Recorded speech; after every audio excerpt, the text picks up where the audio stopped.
பாலத்தில் பஸ்ஸில் ட்ராவல் பண்ணிகிட்ருக்கேன். பறந்து விரிந்திருக்கும் பாமன் பால கடலை ரசிச்சிட்ருக்கோம். இந்த கடல் வந்து பாமன் பாலத்தில் ஸ்டார்ட் பண்ணி தனுஷ்கோடி எண்டு வரைக்கும் இருக்குது. எங்களை சுற்றி கடலாக இருக்குது. நாங்கள் சென்டரில் இருக்கோம். எப்படி ஈகுல்லாம் பறக்குதுன்னு பாருங்கள், எவ்வளோ அழகாக இருக்குன்னு பாருங்கள். இந்த கடல் வந்து எங்களுக்கு சந்தோஷத்தையும் கொடுத்துருக்கு, மறக்க முடியாத காயங்களையும் கொடுத்துருக்கு.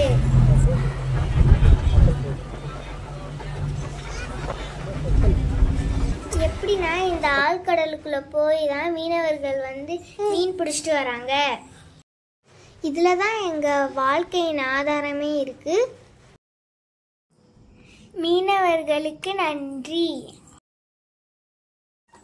கடலின் நடுவில் அலையோடு போராடும் எம் மீனவர்களுக்கு இன்று நவம்பர் 21 உலக மீனவர் தினம். காற்று, மழை, வெயில் ஆகியவைகளை எதிர்த்து இயற்கையோடு போராடும் எம் மீனவர்களுக்கு மீனவ தின வாழ்த்துக்கள். பாம்பன் பிரிட்ஜ் உங்களுக்கு தெரியுமா?